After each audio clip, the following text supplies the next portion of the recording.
Welcome to Informing Families Navigating Your Way series. You're here because you have a person with a developmental disability in your life. It may be a newly born infant, may be a student in school, it may be an adult, or you yourself may be a self-advocate who has a disability.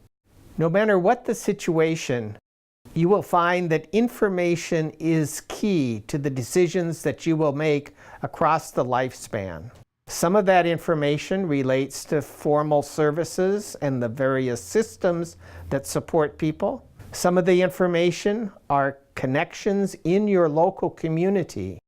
No matter what, all of it's designed to help you live a meaningful life at whatever age you are. Navigating your way, ages 6 to 14.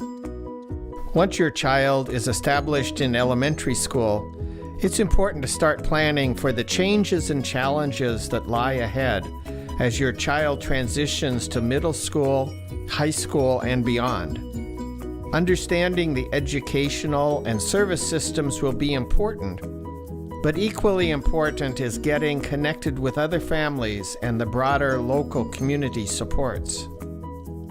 Although services may always be a part of your child's life, it's relationships with people, not systems, that form the building blocks for your child's future.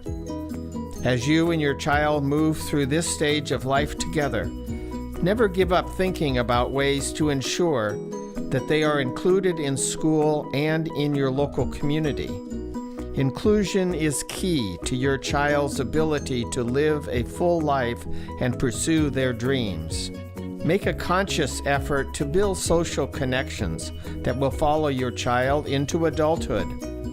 By the time your child is this age, you will see their interests and passions and can support them in identifying activities to participate in. Look for school and community-based clubs where they share a common interest with other students, such as Scouts, local recreation programs, and Special Olympics Unified Schools programs.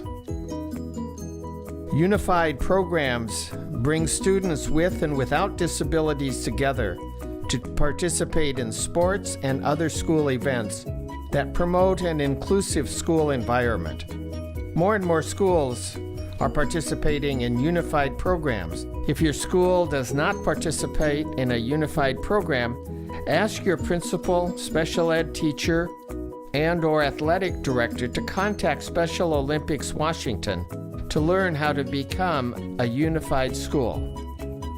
The Family Community Connections Guidebook, a free publication of the Arc of Washington State, offers valuable tips and worksheets for identifying people, places, and ideas to help broaden your family members' social circle and community connections. Visit informingfamilies.org to download a free copy in English or Spanish. As you navigate your child's elementary and middle school years, pay close attention to what motivates them to learn and grow. Be sure to give them lots of opportunity to make decisions as well as mistakes and to try new things. My Life Plan, a free online planning tool, helps you create goals based on your child's unique qualities at every stage of life. Visit mylifeplan.guide to get started.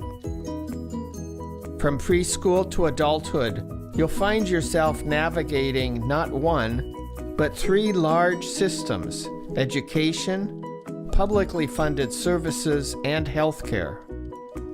Of these three major systems, education is the only guaranteed entitlement for your child. Depending on your family's income, child's eligibility or availability of services, publicly funded service and healthcare may or may not be provided.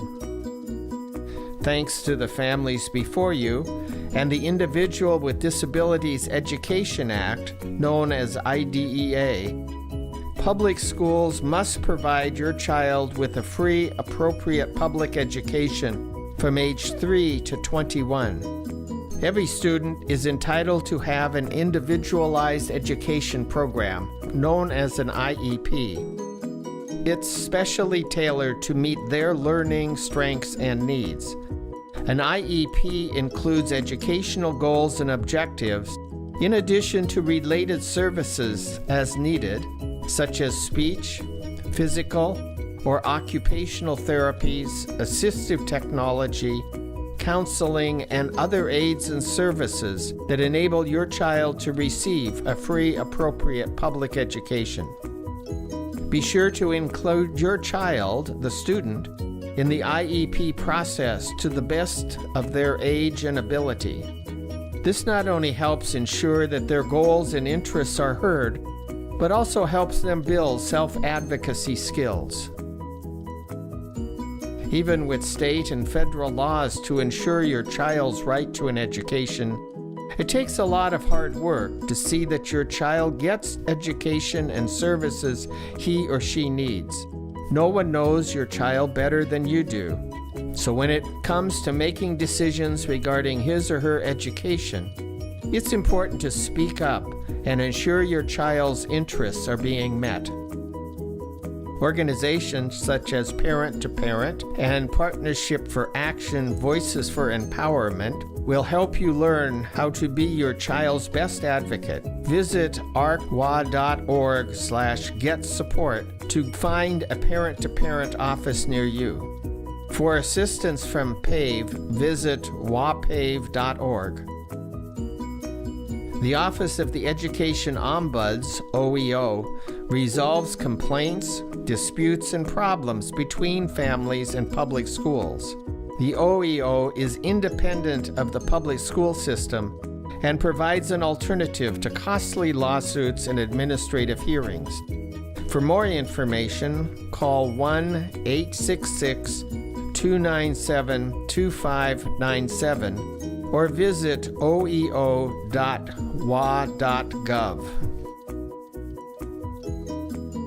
In addition to special education, other publicly funded services may be available to your child. If your family is low income and in need of financial assistance, contact the Social Security Administration to find out if your child qualifies for supplemental security income. Call toll-free 1-800-772-1213 or visit online at www.ssa.gov. SSI is the gateway to Medicaid services such as Apple Health, so it is an important first step for families with low income. Within Reach provides local and state resource information on healthcare coverage and other services for families with children with special healthcare needs in Washington State.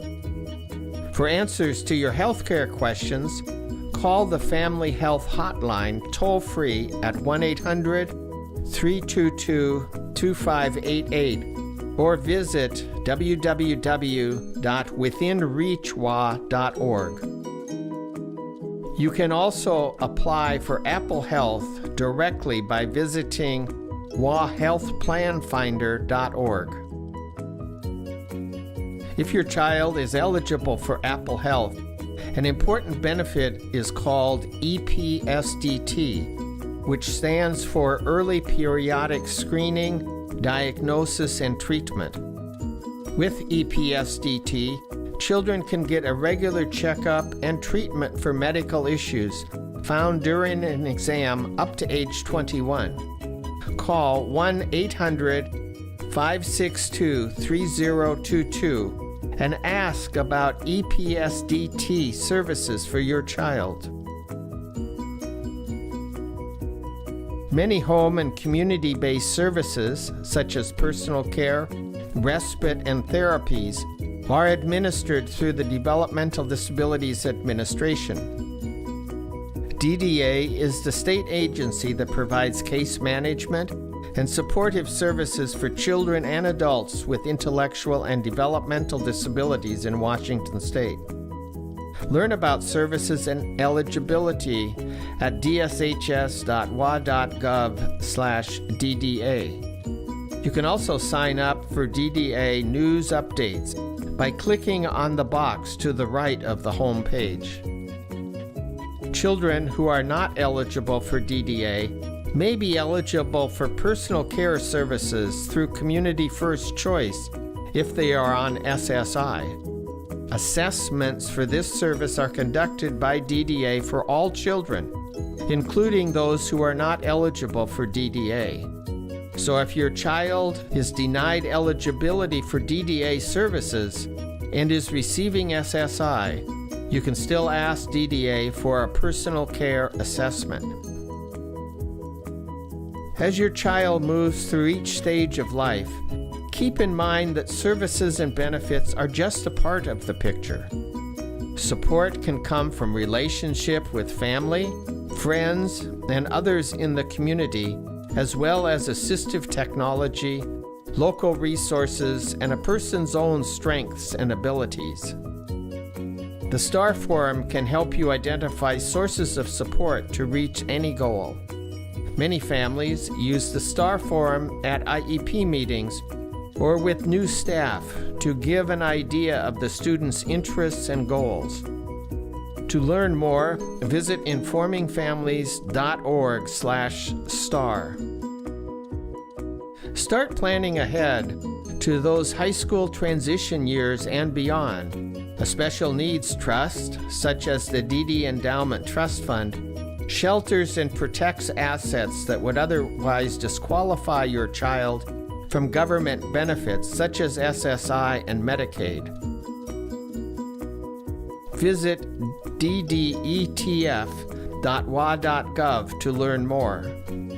ABLE savings accounts are also available in this state, allowing individuals with disabilities to save money without losing financial eligibility for government benefits such as SSI. Visit WashingtonStateAble.com to learn more. For a list of these and other resources, visit Informing Families, a project of the Washington State Developmental Disabilities Council, at informingfamilies.org.